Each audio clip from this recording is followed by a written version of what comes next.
Hello and welcome to the Spartan Sports Report halftime show. I'm Ian Gilmore. It was close in that first quarter. It was 13-10 at one point, but Michigan State uses a fantastic second quarter to hop out to a 41-18 lead. Now to another team that has been doing pretty well of late on Michigan State's campus, the MSU football team. They were coming off a massive win last weekend against Michigan. They were ranked number 3 in the first college football playoff, but it's never easy to go and get a win at Purdue. Purdue had already beaten number 2 Iowa this season, and another top 5 team came in and played spoiler. Michigan State ended up falling. It was close early on. Purdue hopped out to that lead, but Michigan State tied things up at 21 early in the third quarter. From there, Purdue just wouldn't go away in that second half, ended up winning 40-29. And Mel Tucker, after the game, is still staying in that neutral thinking mindset. Okay, we didn't make enough plays. We didn't execute well enough to win the game. They outplayed us. They made more plays than we made, so we got to give them credit. They played a heck of a ball game. Okay, and it's a 24-hour rule for us: win, lose, or draw.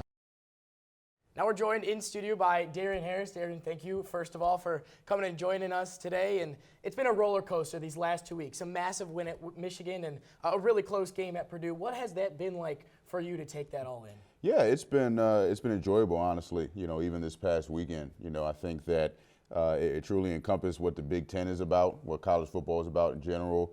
You get a big win at home against a rival, and then you are able to see, you know, during the next week in the college football playoff rankings that you're ranked number 3 in the country, even though some people had us as a bottom 5 team in the entire country before the season. So you get to the highest of the highs, and then you run into a buzzsaw of a Purdue team, which had a really good team, and taking an L on the road, and now it's about how do you learn from that and bounce back, you know, with the next game at home. But just watching these guys throughout the season, you know, getting to this point, you know, where we're a top 10 program in the country has been exciting, and now it's about how we finish off the season. So your title officially is Director of Player Engagement. So you're working with the players all the time, but give us maybe a sense of what it's like for you on a weekly basis, what sort of stuff you're doing. Yeah, for sure. Definitely varies between in season and out of season. Currently in season, you know, it's all about, you know, players' body language, you know, leadership development, you know, making sure these guys are going to class, making sure they have everything they need to be successful on and off the field, because, you know, what they're doing in the classroom, how they're, you know, going about motivating their teammates and going about their attitude during practice it's all encompassed to how we have success during the year. So those are my main focuses right now. Also nailing down some more community service opportunities for our guys. We were able to finally get back out in the community over the past couple weeks, visiting some elementary schools and middle schools, and we want to continue to grow that since we weren't able to do it last year through COVID. So those are the main things we focus on during the season, and out of season it's all player development programming, alumni engagement, and getting ready for, you know, the next season. So many new players on the team this year. Some of them for the first time are experiencing, you know, what a week after a loss is like in East Lansing. So how has this week so far been different for you, and how do you expect the rest of the week to go? Yeah, I mean, it's been a learning experience. You know, it's about, you know, how do you grow? How do you learn from your past mistakes? You know, throughout not just the past week with the loss, but throughout the whole season. Coach Tucker calls it death by inches. So, you know, we watched the tape on Monday of the plays that, you know, if we do a little thing different here or a little thing different there, the play goes totally different. So that's what it's about for us, honing in our skills, especially on the leadership aspect of things. How do you, you know, galvanize the troops after a loss? You know, how do we become a player-led team more than a coach-led team? You know, Coach Izzo says that all the time as they tip off tonight. You know, that's what it's about. You know, how do you bounce back after a loss? But the guys are doing well. We've had 2 great days of practice so far, and we're looking to continue that tomorrow. Yeah, you said it. The expectations from the outside of this team were low this year. You've exceeded them already. What has that been like to see from, like you said, maybe projected top 5 or bottom 5 in the country to being the 3rd-ranked team in the first week of the college football playoff? Yeah, I mean, it's definitely enjoyable, but it's not a surprise to us. You know, we don't worry about what the outside expectations are for us. We talk about making sure the voices inside of our building are louder than the voices outside. We knew what type of team we had going into this year, and now we have to go through with that mentality that hay's never in the barn. You've never arrived. You know, we didn't come this far to come this far. Whatever saying you want to put behind it, that's our mindset. You know, yes, we've reached, you know, top 3 in the country, and Hopefully in tonight's rankings, we're still in the top 10, which we should be. But all of that doesn't matter. What matters is how you finish the season, earning a trip to Indy and beyond. That's what's important for us because we know we have a championship caliber team. You were on a championship caliber team in 2015. You played here from 11 to 15, won the Big Ten championship. How cool has it been for you to come back and be a part of this team in a different way? Yeah, it's been incredible. It's been a blessing. I tell the guys all the time, I've never had more fun around the game of football, even while I was playing here and beyond, just because you get to see the guys grow. You get to see how much they put into this. You get to see the time, effort, and energy that they exhaust in doing something they care about. And watching these guys grow from the first year on, it's exciting, Excited when they buy into what you're telling them, when you see that growth, when you see them, really take pride in, becoming a man at the end of the day, because that's what it's about. It's about developing young men. So, again, I've never had as much fun as I've had, especially this season, just around the players and around the staff. And it's a dream come true for me to be back a part of the program. Yeah. Tough way to finish the season. You got Maryland this weekend, Ohio State and Penn State to finish the season. How excited should Spartan fans be to watch this team in the rest of the season? Incredibly excited. We've still not played our best football. We still haven't put a complete game together.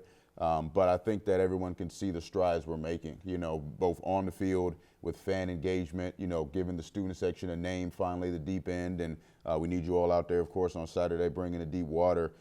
All those things are what our program is about moving forward. So when we get a time, Maryland's a very good team. They have a lot of great players, and it'll be a tough challenge at home. But if we focus on one at a time, I think we're going to have a really, really good finish to our year. Yeah, well, good luck. Thanks for coming on today again. Keep chopping. Absolutely. Well, Michigan State, the college football playoff rankings come out again tonight in the AP poll. They went from 5 to 8 this week. They play Maryland again on Saturday. Kickoff is at 4 o'clock. The men's basketball team gets their season underway in actually just a few minutes here, but they had their final exhibition game on Thursday against Grand Valley.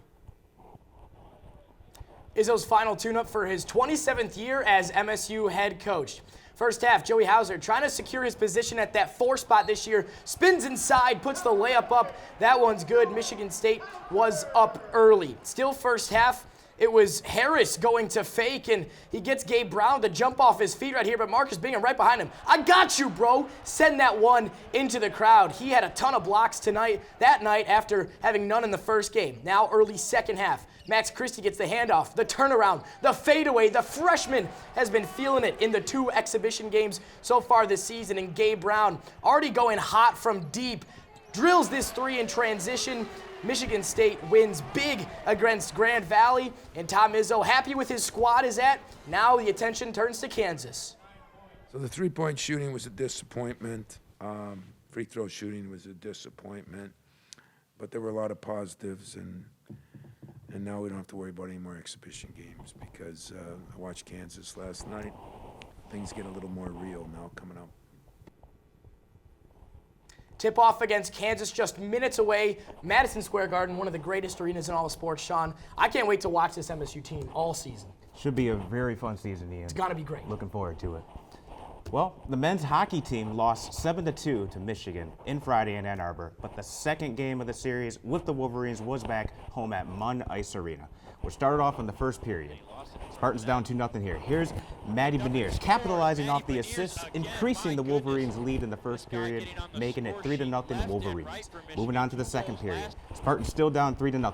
Here's Griffin Lockridge hitting the shot, putting the Spartans on the board, making it 3-1 Wolverines, decreasing the Spartans' deficit.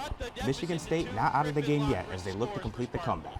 Spartans down 3-1, nearing the end of the second period. On to the third, looking to capitalize early. Here's Nicholas Mueller, gets a hold of the loose puck and scores, making it 3-2 Wolverines. But the Wolverines were just too much for the Spartans. Michigan State was unable to complete the comeback, making it a final score, 3-2 Wolverines. That's how hard you have to play. And you have to play that way for 60 or 65 if it takes. And maybe we set a little bit of a mark there and trying to figure some things out as you're moving through early in the season. MSU is now 4-5-1. They have another home series this week against Ferris State. The home game is Thursday at 7. Well, the Spartan wrestling team got their season underway this weekend as they hosted the Michigan State Open at Jennison Fieldhouse.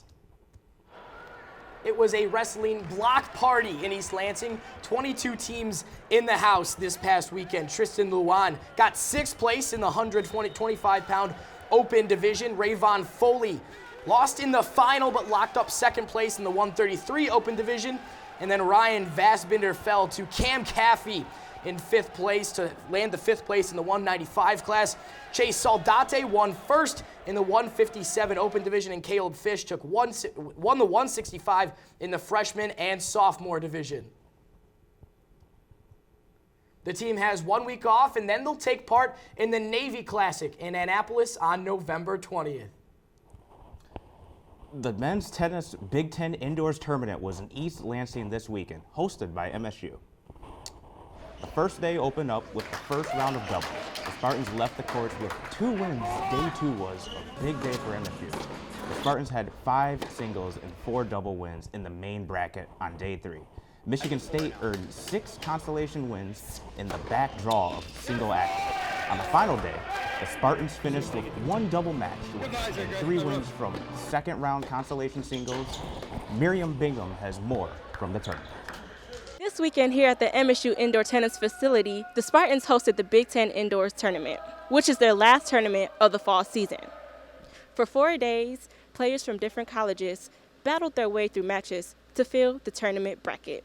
You know, I really wanted to get all those wins this weekend because it was my birthday weekend. So, you know, the football team didn't get it done, so I had to get something done. So, had to get a couple wins. So I felt good about how I played this weekend and the results. Come back in January. It's all go. January 13th, we play Virginia Tech. You know, another top 25 team right away. I think we'll be ready. That's the end of the action for the team in 2021. Like you heard Coach Gian Orlando say, MSU gets back into competition in January.